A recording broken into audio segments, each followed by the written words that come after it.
One of you all? Okay. So yesterday we had started with the topic relating to quorum. एक बार उसको revise करते हैं और फिर हम लोग आगे बढ़ते हैं, ठीक है? What is quorum? Quorum is nothing but it is the minimum number of members who are required to be present in a meeting for a valid meeting to start. बराबर या नहीं? What is a quorum for a private company? बोलो. 2 members personally present. And what is the quorum in case of a public company? Slab wise, yes. So it is 5, 15 and 30. If the number of members is up to 1000, quorum क्या है? 5. If the number of members is more than 1000, up to 5000, the quorum will be 15. और more than 5000 रहा तो quorum क्या रहेगा? 30. अच्छा, सिर्फ members personally present count होते हैं for quorum purpose. और quorum कब check करते हैं? Within the first half an hour of the meeting. अगर कोरम प्रेजेंट नहीं है तो मीटिंग का क्या स्टेटस होगा? The meeting will be adjourn. But if it is a meeting called by the members and quorum is not present, then what will happen? The meeting shall stand cancelled. Yes और no guys? Yes. अब हम लोग देखने वाले हैं the next concept. अच्छा, अडजर्न meeting में भी कोरम नहीं आया. हाँ, मीटिंग होगी और जितने मेंबर्स आए क्या उन्हीं को कोरम कंसिडर किया जाएगा? अरे हाँ है ना? Very good. Now today firstly we will be doing section number 105 which is relating to proxy. What is it relating to? Proxy. Let's check it out. Come on guys. Proxy. देखो, बहुत बार ऐसा होता है मेंबर को personally meeting attend करना possible नहीं होता है, ठीक है? ऐसे केस में हम क्या करते हैं? मेंबर अपने रिप्रेजेंटेटिव को भेजता है टू द मीटिंग.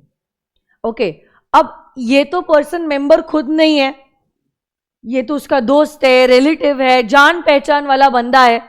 अब ऐसे केस में मेंबर तो नहीं है ना, और इसीलिए हम इस पर्सन को कोरम के लिए काउंट नहीं कर सकते, क्योंकि कोरम में तो वही लोग काउंट होते हैं जो मेंबर्स पर्सनली प्रेजेंट है. But a proxy is not a member personally present. He is like the agent. जैसे कि से फॉर एग्जाम्पल मेरे पास इन्फोसिस के कुछ शेयर्स हैं. अब इन्फोसिस की मीटिंग आने वाली है, बट अब मैं तो मीटिंग अटेंड नहीं कर सकती because of the busy routine. निश्चय बैच, संकल्प batch, foundation batch, inter batch.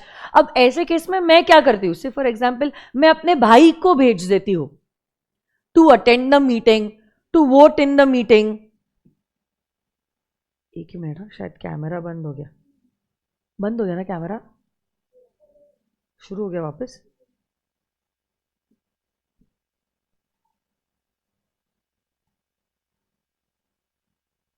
दिख रहा है ना यहाँ पे आपको? क्योंकि यहाँ पे 20 सेकेंड्स के बाद आता है तो बाद में समझेगा.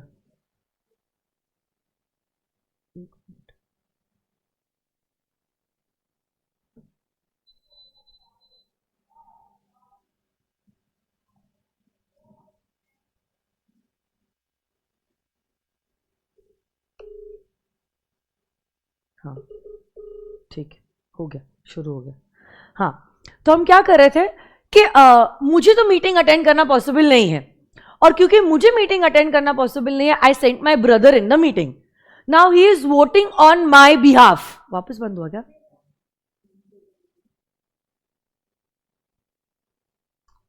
उसकी बैटरी खत्म हुई है क्या? एक ही मिनट. हाँ, वर्चुअल किड्स, आई होप आवाज तो भी आ रही है आप लोगों को.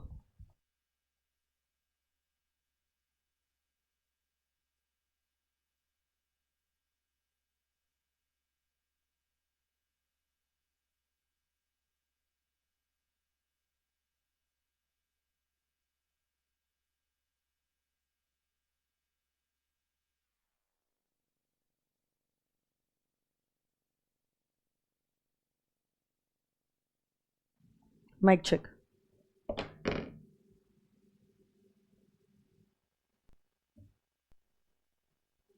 हुआ शुरू? अब ऐसे केस में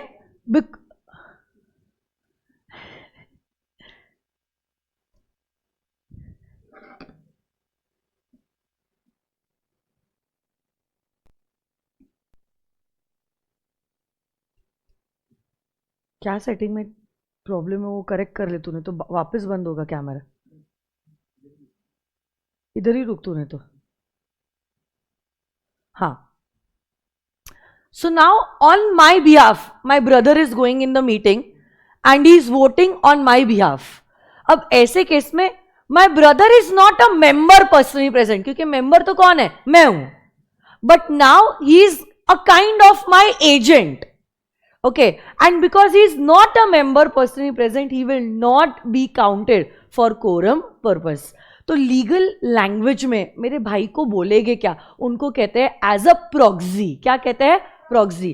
जैसे कॉलेज में आप किसी की प्रॉक्सी लगाते हो, वैसे यहां पे भी ऐसा ही है. आप खुद प्रेजेंट नहीं हो, आप किसी और को भेज देते हो आपके बिहाफ पे मीटिंग अटेंड करने के लिए. यही पर्सन को कहते हैं as a proxy. But a proxy is not a member personally present, hence he can not be counted for quorum purpose. In fact proxy जो होता है ना, he can not even vote by show of hands.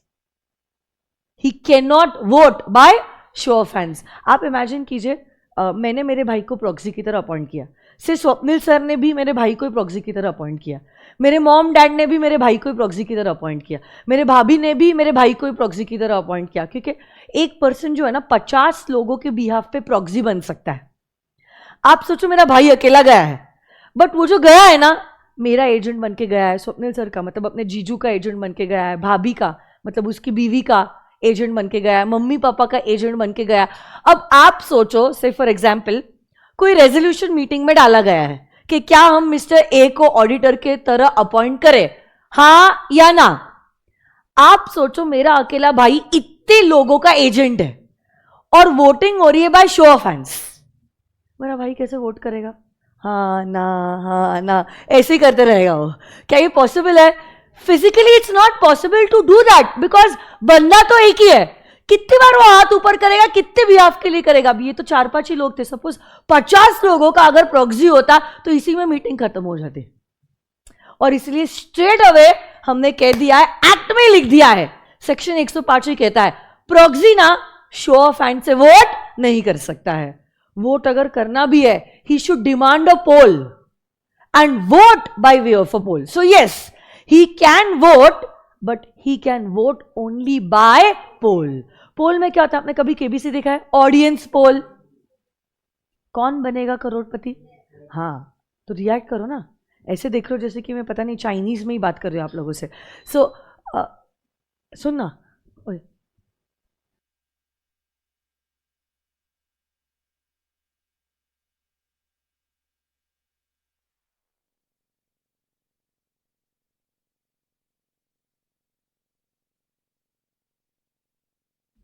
आज थोड़ा सा confusion है. आज pre result batch भी चालू हो रही है. जिन्होंने अभी फाउंडेशन दिया है ना, तो उनकी प्री रिजल्ट बैच चालू हो रही है. और हर्षद सर का कुछ कारण के वजह से लेक्चर नहीं हो पाया था और क्लासरूम भी शिफ्ट हुई है, तो बच्चे थोड़े से कंफ्यूज्ड है. मैं भी खुद ही कंफ्यूज थी. पहले मैं नीचे वाली क्लासरूम में गया and then I came up. तो थोड़ा सा भी आज सेटल होने के लिए टाइम लग जाएगा. कल से everything will be on track. तो सुनो ना, a proxy is not counted for quorum purpose. He cannot vote by show of hands, but he can demand for a poll and he can vote by way of a poll. तो वही मैं कह रही थी कि कौन बनेगा करोड़पति में कैसे ऑडियंस का पोल होता है, वैसे ही एक्चुअली मीटिंग में भी क्या होता है, आपका रेजोल्यूशन रखा जाता है सारे मेंबर्स के सामने और फिर मेंबर्स हाँ या ना में जवाब देते हैं. ओके, तो आप अगर प्रॉक्सी हो किसी के, you can vote by way of a poll, क्योंकि वो तो क्या है, इवेंचुअली एक सिस्टम ही है. तो सिस्टम में फीड किया जाएगा कि आप कितने लोगों के प्रॉक्सी हो और वो लोग कितने शेयर्स होल्ड करते हैं, और उसके हिसाब से क्या होगा, आप वोट करोगे. हो सकता है मेरा फेवर में है, सर का अगेंस्ट है, तो यू कैन डू दैट. मतलब my brother can do that because eventually it's a system. तो मेरे नाम के आगे वो फेवर पे टिक करेगा, सर के नाम के आगे वो अगेंस्ट में टिक करेगा, वोट करेगा. उसका जो भी है, मम्मी पापा का, भाभी का जो भी है, रिस्पेक्टिवली वो वोट जो है वो कर सकता है. कितना भी सिस्टम जो है आप सॉफ्टवेयर के द्वारा तो अपडेट कर ही सकते हो और सारी चीजें फीड कर ही सकते हो. इसलिए हमने प्रॉक्सी को अलाउ किया है to vote by way of a poll. Can a proxy vote by show of hands? No. Can he vote by way of a poll? क्या प्रॉक्सी को कोरम के लिए काउंट किया जाता है? Why no? Because he is not a member personally present. अब देखो, अगर आप प्रॉक्सी को अपॉइंट करना चाहते हो उसके लिए एक फॉर्म है, और ये फॉर्म जो है उसका नंबर है फॉर्म नंबर MGT11. क्या फॉर्म नंबर है बोले तो? MGT11. ठीक है, ये चैप्टर का नाम है मैनेजमेंट एंड एडमिनिस्ट्रेशन. तो सारे फॉर्म नंबर शुरू होते हैं MGT. MGT is nothing but it is a short form of management. तो इसी चैप्टर का 11th form number MGT11 is relating to appointment of proxy. What is MGT11 relating to? Appointment of proxy. तो कोई भी member, तो अगर मैं इन्फोसिस की मेंबर हूं और मैं प्रॉक्सी को अपॉइंट करना चाहती हूं, मेरे भाई को प्रॉक्सी की तरह अपॉइंट करना चाहती हूं, I have to fill in form number MGT11 and I have to submit it to the company. And this submission to the company has to be at least 48 hours before the commencement of the meeting. How many hours before? 48 hours before the commencement of the meeting. तो say for example, देखो मैं आपको बताती हूं, मेरी meeting जो है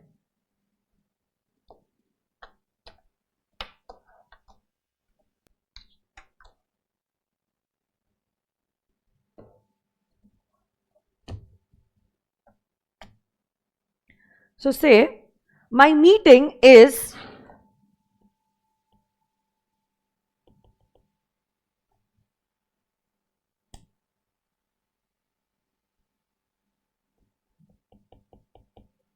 stylish क्यों नहीं चल रहा है यार?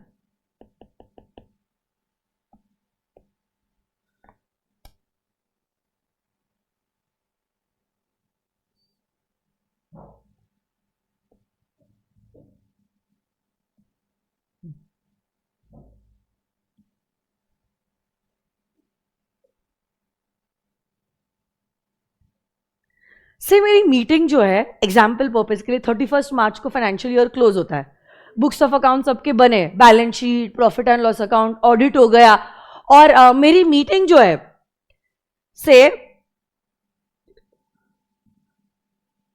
5 अगस्त को शेड्यूल की गई है. 5 अगस्त कितने बजे? एट मे बी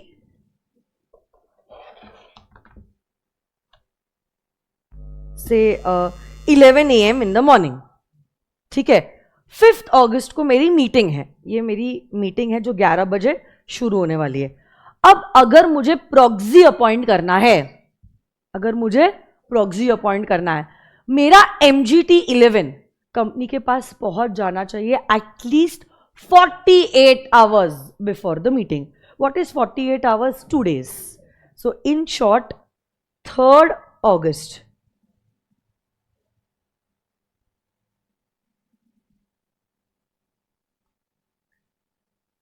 11 बजे के पहले मेरा जो MGT11 है वो पहुंच जाना चाहिए. This is the limit.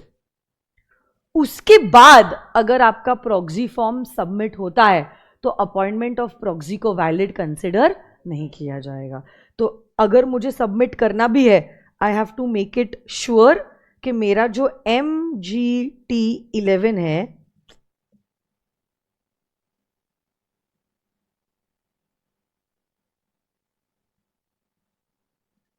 ये सबमिट हो रहा है 3 अगस्त के 11 बजे तक. 3 अगस्त के 11 बजे तक मेरा MGT11 जो है वो हो जाना चाहिए सबमिट. उसके बाद अगर आप MGT11 सबमिट करते हो तो such submission is not going to be considered as a valid submission. तो बताओ मुझे, प्रॉक्सी क्या वोट कर सकता है by show of hands? Can he demand for a poll? Yes. Can he vote by way of a poll? Is he counted for quorum purpose? Proxy को अगर आपको अपॉइंट करना है, फॉर्म नंबर बताओ, MGT11, ये कंपनी के पास कितने समय तक पहुंच जाना चाहिए? 48 hours before the commencement of the meeting. उसके बाद अगर प्रॉक्सी फॉर्म आता है तो ये proxy form valid proxy form नहीं होगा. यस और नो गाइस? ओके. उसके साथ साथ सुनो ना मेरी बात. अब मैंने मेरे भाई को तो अपॉइंट कर दिया एज अ प्रॉक्सी, बट इत्तेफाक से ऐसा हो गया, जिस दिन मीटिंग थी ना 5 अगस्त को, उस दिन मेरी सारी क्लासेस कैंसिल हो गई। तो अब मुझे पॉसिबल था मीटिंग अटेंड करना, और क्योंकि मीटिंग अटेंड करना पॉसिबल था, मैं खुद मीटिंग अटेंड करने चली गई। मेरा भाई भी गया, मैं भी गई, उसने भी वोट किया, मैंने भी वोट किया। किसका वोट वैलिड होगा, मेरा या भाई का? मेरा क्यों? क्योंकि मैं पर्सनली प्रेजेंट हूं। भाई का होना चाहिए ना, क्योंकि मैंने प्रॉक्सी अपॉइंट किया है।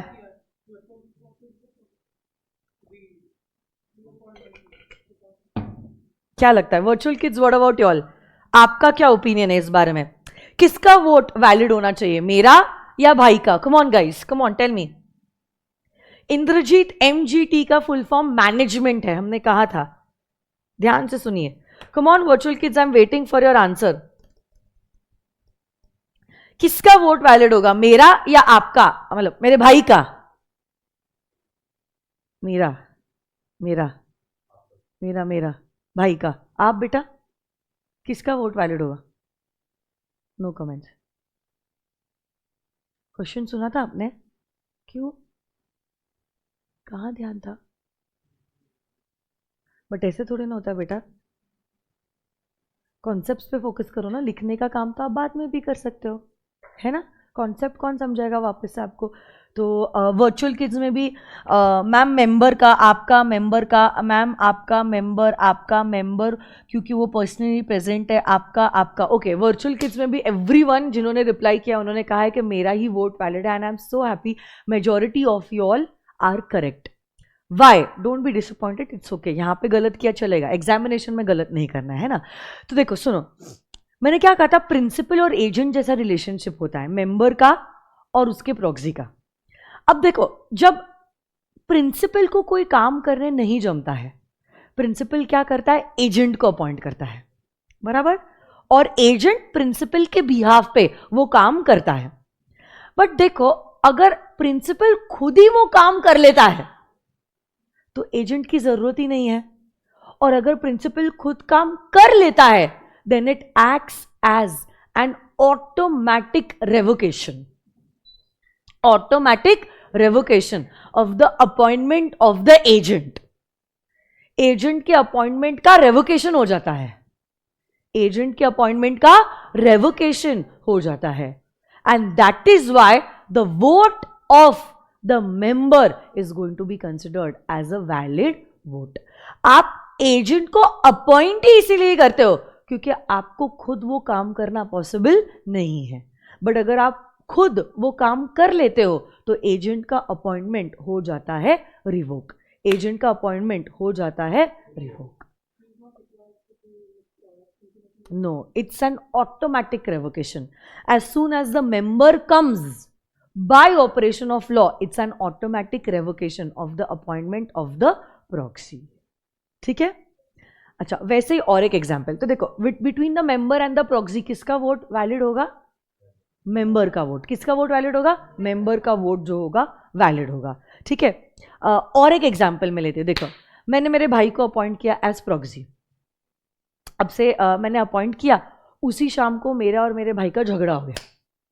ठीक है, तो गुस्से में मैंने क्या किया, अगले दिन मैंने मेरी कजन सिस्टर को अपॉइंट कर दिया प्रॉक्सी की तरह। अगले दिन, पहले दिन किसको अपॉइंट किया था? भाई को, क्योंकि मेरे और मेरे भाई का झगड़ा हो गया, टॉम एंड जेरी होते ही रहता है। तब गुस्से में मैंने क्या कर दिया, अगले दिन मेरी कजन सिस्टर को अपॉइंट कर दिया एज द प्रॉक्सी। अब मीटिंग में तो भाई भी गया, बहन भी गई, भाई ने भी वोट कर दिया, बहन ने भी वोट कर दिया। किसका वोट वैलिड होगा? जो रीसेंट अपॉइंट, मतलब सिस्टर का, सिस्टर का, सिस्टर का, सिस्टर का। क्यों? हाँ, तो जैसे आप बाद के प्रॉक्सी को अपॉइंट करते हो, बाद के प्रॉक्सी को अपॉइंट करना will act as revocation of prior appointed proxy. Yes, very good. So whenever there is a later proxy, appointment of later proxy acts as revocation of the prior appointed proxy. Yes or no guys? और एक last point है proxy से related, वो है inspection of proxy forms. हाँ बोलो ना।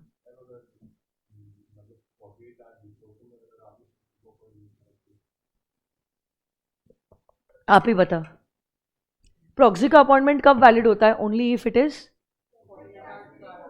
अगर आपने वो 48 आवर्स के क्राइटेरिया को फुलफिल नहीं किया तो अपॉइंटमेंट ही वैलिड नहीं है। हाँ तो वही उसी का जवाब दे रही हूँ।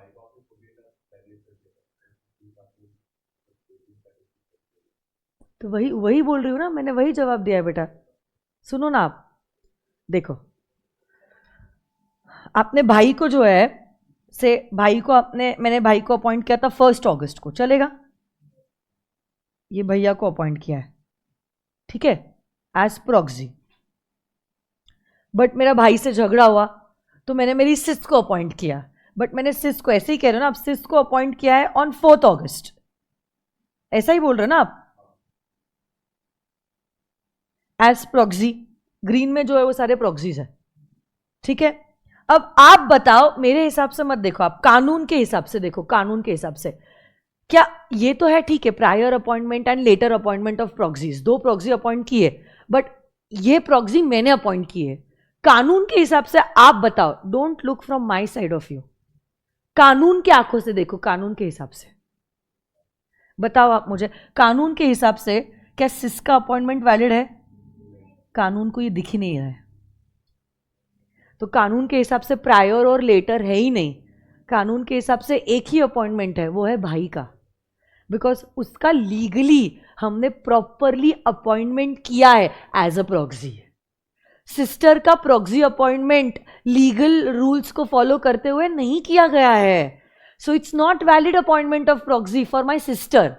तो कानून के हिसाब से सिस कभी अपॉइंटेड थी ही नहीं एज अ प्रॉक्सी। कानून के हिसाब से, लॉ के हिसाब से, उसकी आंखों के हिसाब से सिर्फ भाई का ही अपॉइंटमेंट हुआ है एज प्रॉक्सी। सो कानून के हिसाब से there is no prior and later, there is only 1 appointment and that is भाई का अपॉइंटमेंट। उस केस में vote of my brother will be considered as a valid appointment. Okay, पक्का? तो सारी चीजों को मद्देनजर रखते हुए फिर आपको डिसीजन लेना होता है। ओके तो पहली बात तो आप प्रॉक्सी जब अपॉइंट करते हो, make it sure proxy appointment का form is reaching the company 48 hours before the commencement of the meeting, ठीक है। अलोंग विद दैट, अगर मेंबर खुद गया है तो प्रॉक्सी अपॉइंटमेंट रिवोक हो जाता है। एंड प्रायर प्रॉक्सी है, लेटर प्रॉक्सी है, तो appointment of later proxy will act as revocation of prior appointed proxy, ठीक है।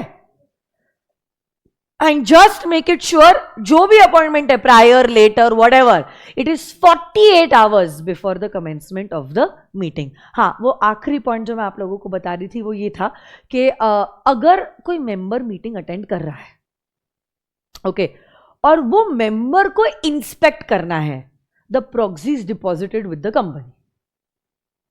देखो, प्रॉक्सी नहीं, कौन जा रहा है? मेंबर।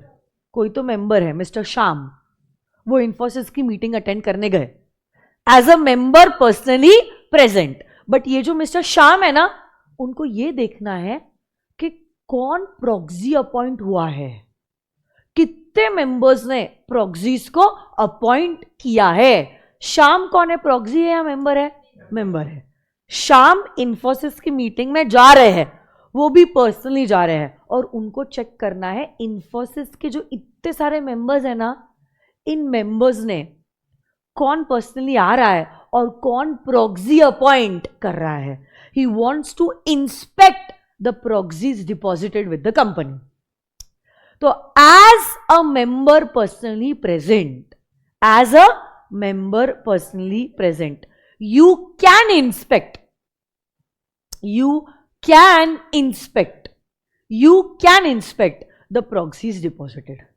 बट अगर आपको proxies deposited इंस्पेक्ट करने हैं, आप कर तो सकते हो, आपका राइट है, क्योंकि आप मेंबर हो, आप मालिक हो, आप कंपनी के ओनर हो, आप कर तो सकते हो inspection, but for that you require to give a 3 days prior notice. आपको देना पड़ता है एक notice which is a 3 days prior notice. ठीक है, तो मीटिंग शुरू होने के पहले 3 दिन पहले तक आप नोटिस दे सकते हो। नोटिस देने से आपको राइट मिल जाएगा। क्या राइट मिल जाएगा? प्रॉक्सीज जो डिपॉजिट हुए हैं ना उसको इंस्पेक्ट करने का। बट इंस्पेक्शन आप कब से शुरू कर सकते हो? इंस्पेक्शन आप शुरू कर सकते हो मीटिंग के 24 आवर्स पहले से। इंस्पेक्शन कब से शुरू कर सकते हो? मीटिंग के 24 आवर्स पहले से up to the conclusion of the meeting. Meeting होने के बाद क्या ही चेक करोगे कौन प्रॉक्सी है, अब तो झालो। तो इसलिए मीटिंग होने के 24 घंटे पहले से आप जब चाहो मतलब ऑब्वियसली रीजनेबल टाइम, ऐसा नहीं रात के 12 बजे सुबह के 5 बजे आ गए बस, हे डायरेक्टर मैं मालिक हूं मेरे को दे प्रॉक्सीज, ऐसा नहीं। रीजनेबल टाइम पे आप आ जाओ मीटिंग के 24 घंटे पहले। तो से फॉर एग्जाम्पल अगर मीटिंग देखो ना 5 अगस्त को 11 बजे मीटिंग है ना, मैं क्या कर सकती हूँ, मैं सोच सकती हूँ I will come at around 9 o'clock in the morning 5 अगस्त को। 3 दिन पहले मैंने नोटिस दे दिया है, नोटिस तो मिल गया है। तो नोटिस देने की वजह से मेरे को राइट मिल गया है प्रॉक्सीज को इंस्पेक्ट करने का। बट अब मैं क्या कर रही हूं, मैं सोच रही हूं मैं क्या करती हूँ, 11 बजे की अगर मीटिंग है ना, मैं 9 बजे पहुंच जाती हूँ और 9 बजे I will get the proxies, I will inspect them और उसके बाद फिर मैं 11 बजे मीटिंग अटेंड कर सकती हूँ। ऐसा मेंबर कर सकता है। ऐसा नहीं है कि अगली रात शाम आ गए थे, 4 अगस्त को ही रात को आ गए थे, सोचे थे चलो नींद नहीं आ रही है, नया शहर है, शहर भी एक्सप्लोर कर लेंगे, प्रॉक्सीज भी इंस्पेक्ट कर लेंगे, घूमते फिरते खाते पीते रात के 1 बजे पहुंच गए ऑफिस में, खटखटा रहे दरवाजा, प्रॉक्सीज डिपॉजिटेड इंस्पेक्ट करना है, प्रॉक्सी डिपॉजिटेड इंस्पेक्ट करना है, मिलेगा क्या? नहीं। दो दैट रात के 1 बजे 24 hours before the meeting, but ऐसा नहीं होता है। 24 आवर्स में भी you have to inspect only during the reasonable business hours. अपने मन चाहे समय पे आप ऑफिस में नहीं पहुंच सकते। ठीक है, तो बताओ इंस्पेक्शन के लिए क्या नोटिस देना जरूरी है? कितने दिन prior notice? 3 days prior notice. कितने days prior notice? 3 days prior notice. And along with that notice के साथ साथ और एक चीज मेरे को बताओ, आप इंस्पेक्शन कब से शुरू कर सकते हो? 24 hours before the date, before the commencement of the meeting, and this inspection can be carried out up till the conclusion of the meeting। हाँ या ना? 2 छोटे छोटे सेक्शंस है, वो भी हम करने वाले हैं और 104 भी करने वाले हैं। ठीक है, रिप्रेजेंटेटिव्स का है। किसका है? 112 एंड 113 2 सेक्शंस है रिप्रेजेंटेटिव। मैं बताती हूँ चार्ट बुक में कहाँ पर है, कौन सा चार्ट नंबर होगा बेटा? 7.5 चार्ट नंबर। एक ही मिनट। आज थोड़ा सा मैं आपको होमवर्क देने वाली हूँ राइटिंग का, चलेगा ना? आज जो भी सेक्शंस हमने किए ना उसका होमवर्क दूंगी, आप लोगों को शिद्दत से होमवर्क करना पड़ेगा। ठीक है, पास होना है ना आप लोगों को? Very good.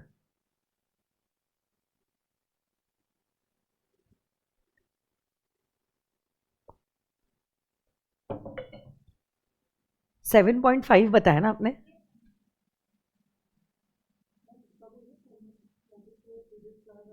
नहीं,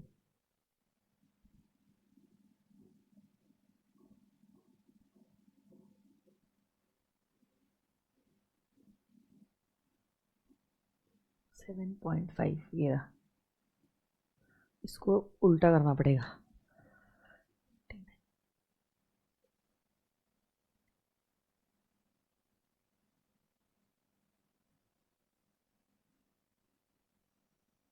हाँ ये देखो 112 दिख रहा है आपको और 113 है ना। 112 और 113 ये 2 चार्ट्स है। इसमें मैं आपको बताती हूँ ये सेक्शन एक्चुअली इसी से जुड़ा हुआ है। अच्छा एक बात बताओ मुझे, मेरे को आपको सवाल पूछना है, क्या एक कंपनी दूसरे कंपनी के शेयर्स खरीद सकती है? एक कंपनी जो होती है, is it a separate person in the eyes of law? Can it buy assets in its own name? Can it incur liabilities in its own name? तो क्या एक कंपनी दूसरे कंपनी के शेयर्स खरीद सकती है? अरे बोलो ना, क्या प्रैक्टिकली ऐसा हुआ भी है? हुआ है क्या? अरे SPC is a private limited company, हमने कितनी कंपनीज में शेयर्स खरीदे हैं? सच में खरीदा है हमने। उसके साथ साथ आप देखो ना, रिलायंस इंडस्ट्रीज लिमिटेड ने शेयर्स खरीदे हैं, से for example Reliance retail limited के। क्या ऐसा पॉसिबल है? क्या एक कंपनी दूसरे कंपनी के शेयर्स खरीद सकती है? अब से फॉर एग्जाम्पल अगर एसपीसी ने एमआरएफ के शेयर्स खरीदे हैं या एसपीसी ने रिलायंस के शेयर्स खरीदे हैं, जब रिलायंस की एजीएम होगी क्या एसपीसी प्राइवेट लिमिटेड को भी नोटिस आएगी?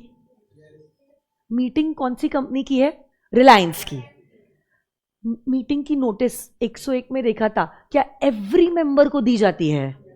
रिलायंस का वन ऑफ द मेंबर क्या एसपीसी प्राइवेट लिमिटेड है, क्या हमको नोटिस मिलेगी रिलायंस की मीटिंग की? हमको मतलब किसको? मेकर सर को नहीं, SPC private limited. SPC private limited अलग, स्वप्निल सर अलग। एसपीसी प्राइवेट लिमिटेड अलग, अंकिता मैम अलग है, क्योंकि एसपीसी प्राइवेट लिमिटेड का एक सेपरेट स्टेटस है in the eyes of law. मेरे और आपके आंखों से नहीं, कानून की आंखों से देखो। कानून की दुनिया में ये कंपनी की एक अलग आइडेंटिटी है, और इस कंपनी ने अगर रिलायंस के शेयर्स खरीदे, ये कंपनी उसकी मेंबर है। और अगर एसपीसी रिलायंस की मेंबर है, जब नोटिस जाती है एजीएम की, सारे मेंबर्स को जाती है, जिसमें से एक नोटिस एसपीसी को भी आती है। भले ही बट कानून में तो हमने कह दिया एसपीसी की अलग आइडेंटिटी है। क्या एसपीसी चल के रिलायंस की मीटिंग में जा पाएगा? क्या एसपीसी रिलायंस की मीटिंग में वोट कर पाएगा? उसके पास क्या आपके और मेरे जैसे हाथ पैर है? हम तो नेचुरल पर्सन्स हैं। SPC private limited is a person but not natural, it is an artificial person.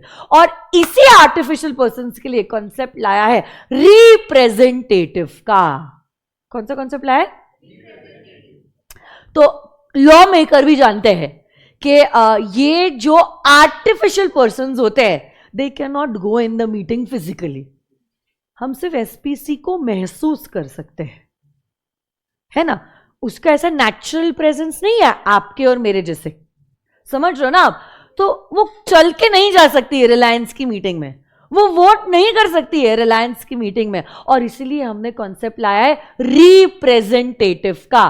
कोई भी बॉडी कॉर्पोरेट जो है, जैसे company is a body corporate, वो क्या कर सकती है अपने बिहाफ पे? LLP is also body corporate और LLP is also separate person, so LLP can also buy shares in other companies. हाँ है ना? तो अब ऐसे केस में एलएलपीज कंपनीज खुद चल के वोट नहीं कर सकते हैं, बट वो क्या कर सकते हैं? अपने बिहाफ पे रिप्रेजेंटेटिव को अपॉइंट कर सकते हैं। तो अगर रिलायंस की नोटिस आई है हमें मीटिंग की एसपीसी प्राइवेट लिमिटेड को, तो एसपीसी प्राइवेट लिमिटेड क्या कर सकता है? सिर्फ फॉर एग्जांपल स्वप्निल सर को अपने रिप्रेजेंटेटिव की तरह अपॉइंट कर सकता है। मैं प्रॉक्सी नहीं कह रही हूँ, मैं क्या कह रही हूँ?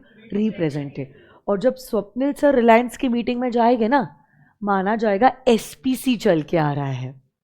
जब स्वप्निल सर वोट करेंगे ना रिलायंस की मीटिंग में, माना जाएगा एसपीसी वोट कर रहा है, because a representative is considered as a member personally present. A representative is considered as a member personally present, and if he is considered as a member personally present, अब आप लोग बताओ virtual kids, come on, क्या representative को quorum के लिए count किया जाएगा? Very good. So the answer to the question is yes, because he is a member personally present.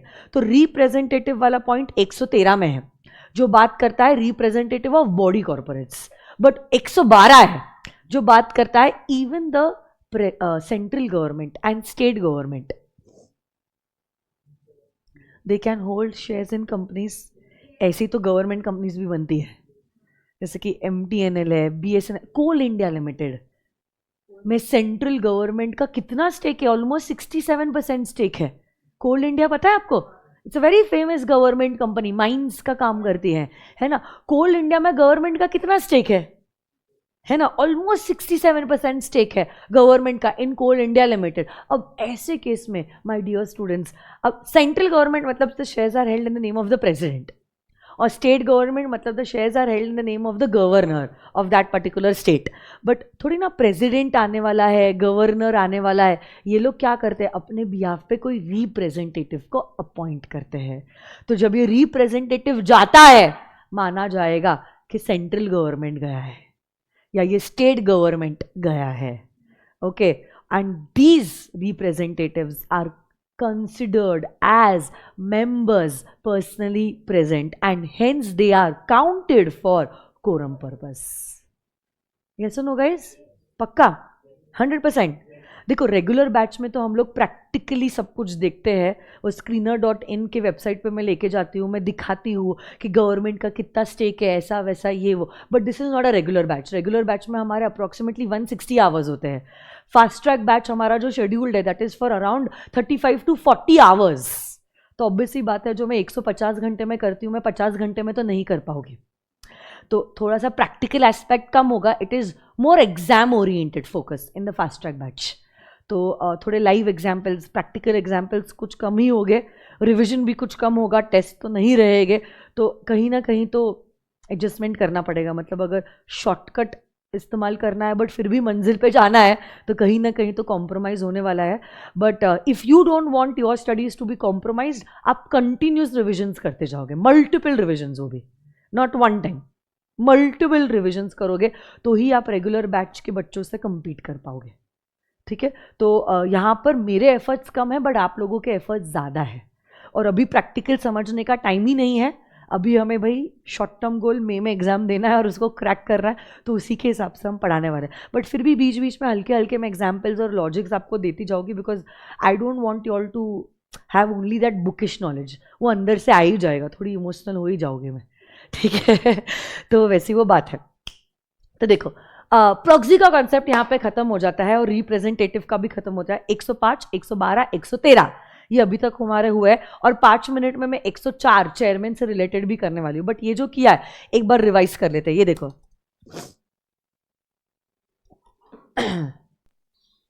हाँ, और एक चीज मेरे को, और एक ऐसा केस स्टडी बेस्ड क्वेश्चन भी आ सकता है. सपोज सुनो ना, वो कंपनी है एसपीसी प्राइवेट लिमिटेड, जिसने स्वप्निल सर को रिप्रेजेंटेटिव की तरह अपॉइंट किया है. ठीक है. Now there is one more company, okay, say sir के फ्रेंड की कंपनी है. वो कंपनी ने भी स्वप्निल सर को रिप्रेजेंटेटिव की तरह अपॉइंट किया है. Swapnil sir is the representative of two companies. जब स्वप्निल सर जाएंगे ना मीटिंग में, I want to ask you, quorum के लिए क्या स्वप्निल सर एक माने जाएंगे या दो? प्रॉक्सी नहीं है वो. प्रॉक्सी तो प्रॉक्सी तो कोरम के लिए काउंट होता ही नहीं है. हम बात कर रहे हैं रिप्रेजेंटेटिव की. स्वप्निल सर जो नेचुरल पर्सन है, he is acting as a representative of two body corporates, two companies. तो जब स्वप्निल सर मीटिंग में गए, मेरे को ये सवाल पूछना है आपको कि क्या वो कोरम के लिए काउंट हो गए? पहली बात तो हाँ, इसके लिए तो जवाब दो, हाँ या ना. चल, कोरम के लिए तो काउंट हो गए, सही बात है. बट नाउ जब वो कोरम के लिए काउंट हो रहे हैं, क्या उनको एक की तरह काउंट किया जाएगा या दो की तरह काउंट किया जाएगा? दो की तरह काउंट किया जाएगा. Very good. तो थोड़ा सा आप दिमाग लगाओगे ना, आपको जवाब आ जाएगा. दो क्यों? Because he is representing two artificial persons. Sir की खुद की company SPC private limited and sir के दोस्त की company. He will be counted as two persons for quorum purpose. Yes और नो गाइस? ओके, एक बार रिवाइज करते हैं प्रॉक्सी रिप्रेजेंटेटिव को और 2 मिनट में हम लोग चेयरमैन खत्म करते हैं. आप लोग बताओगे, is a proxy a member personally present? Proxy क्या मेंबर पर्सनली प्रेजेंट है? तो क्या वो कोरम के लिए काउंट होगा? नहीं. क्या वो शो ऑफ हैंड से वोट कर सकता है? बट क्या वो पोल डिमांड कर सकता है? क्या वो पोल से वोट कर सकता है? प्रॉक्सी अपॉइंट करने का फॉर्म नंबर बताओ. कितने घंटे पहले सबमिट हो जाना चाहिए? 48 आवर्स पहले. मेंबर भी गया, प्रॉक्सी भी गया, किसका वोट वैलिड होगा? मेंबर. क्योंकि मेंबर जैसे ही जाता है, it will act as revocation of appointment of proxy. पहला प्रॉक्सी, लेटर प्रॉक्सी, किसका वोट वैलिड है? लेटर प्रॉक्सी, क्योंकि पहला अपॉइंटमेंट रिवोक हो जाता है जैसे ही बाद वाला प्रॉक्सी अपॉइंट होता है. एज अ मेंबर अगर आप प्रॉक्सी डिपॉजिटेड इंस्पेक्ट करना चाहते हो, कि आपको नोटिस देनी पड़ती है कितने दिन पहले, और इंस्पेक्शन कब से शुरू कर सकते हैं? 24 hours before the commencement of the meeting, up till what time? Conclusion of the meeting. Yes और नो गाइस? रिप्रेजेंटेटिव क्या मेंबर पर्सनली प्रेजेंट है? हाँ या ना? यस. सो अगर वो पर्सनली प्रेजेंट है, क्या उसको हम कोरम के लिए काउंट करेंगे? Very good. और एक लास्ट सेक्शन है 104, जिसको हम कहते हैं the section relating to the chairman. देखो, इतने मेंबर्स आते हैं मीटिंग में, तो मीटिंग का डेकोरम मेंटेन करना जरूरी है, नहीं तो मीटिंग कम होगी, गप्पे लड़ाई झगड़े ज्यादा होंगे. तो ये जो डेकोरम मेंटेन करता है, इस पर्सन को कहते हैं एज द चेयरमैन. चेयरमैन जो चेयर होल्ड करता है, chairman. Okay. And this chairman basically presides the meeting and he makes it sure कि ये जो मीटिंग है वो प्रॉपरली कंडक्ट हो रही है या कंडक्ट नहीं हो रही है. ठीक है. एंड आर्टिकल्स में यूजुअली लिखा रहता है कि चेयरमैन कौन होता है. अगर आर्टिकल्स साइलेंट है तो फिर मेंबर्स पर्सनली प्रेजेंट अपने आप में किसी को चेयरमैन की तरह अपॉइंट कर लेते हैं. ठीक है. और चेयरमैन के पास एक पावर है जिसको कहते हैं कास्टिंग वोट. ओके. तो अगर सपोज इक्वल वोट्स हो जाते हैं, वोट्स इन फेवर और वोट्स अगेंस्ट इक्वल हो जाते हैं, तो चेयरमैन का कास्टिंग वोट लिया जाता है और उसी के हिसाब से डिसीजन लिया जाता है. But casting vote is valid only in case of ordinary resolutions. Why ordinary resolution? क्योंकि ऑर्डिनरी रेजोल्यूशन कब पास होता है? When votes in favour are greater than the votes against the resolution. ठीक है. सो कास्टिंग वोट तब exercise होगा जब ordinary resolution pass करना है और एग्जिस्टिंग मेंबर्स ने जो वोटिंग किया है उसमें vote in favour is equal to vote against. तो डिसीजन तो नहीं हो सकता है क्योंकि मेजॉरिटी नहीं आया. तो जो भी चेयरमैन वोट करता है वही वोट कंसिडर करके इवेंचुअली क्या होता है, या तो डिसीजन फेवर में लिया जाता है या तो डिसीजन अगेंस्ट में लिया जाता है. ठीक है. आज का क्या होमवर्क होगा, आप क्या करो, ये जो सेक्शन 105 दिख रहा है इसका फोटो लो आप, और ये आप नोटबुक में लिखोगे. जल्दी से फोटो ले लो, चलो जल्दी जल्दी.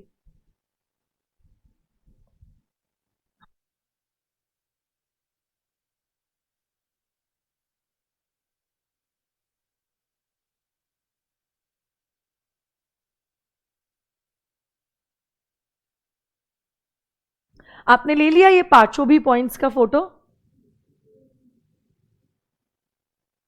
जो भी पता नहीं, ये बुलेट और ये नंबरिंग कुछ गलत है, बट ये सारे बुलेट्स 1 2 3 4 5 और ये 6 7 सातों भी सेंटेंसेस आपको लिख के आना है. आपका रिवीजन भी हो जाएगा और लर्निंग भी हो जाता है, क्योंकि जब आप लिखते हो चीजें लर्न हो जाती है. ठीक है. और साथ साथ में ये चेयरमैन के भी 3 सेंटेंसेस आपको दिखाई दे रहे हैं इधर. ये चेयरमैन दिख रहा है आपको 104. ये 3 सेंटेंसेस है चेयरमैन के ग्रीन कलर के पैच में, उसका भी आप फोटो ले लीजिए, वो भी आप लिख लोगे. और ऐसे करके हमारा सेकंड सी जो है वो हो जाता है कंप्लीट. और ये जो लास्ट पॉइंट है ना इधर वाला, ये representative is a member personally present and will be counted for quorum purpose, वहां पे आप ब्रैकेट में लिख लेना सेक्शन नंबर 112 और 113. तो आज हमारे 4 सेक्शंस हुए बैक टू बैक, 104 105 112 113, है ना.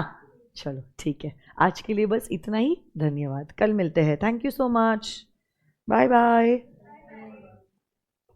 आप लोगों की क्लास अभी नीचे है, इसके नीचे के नीचे फर्स्ट फ्लोर.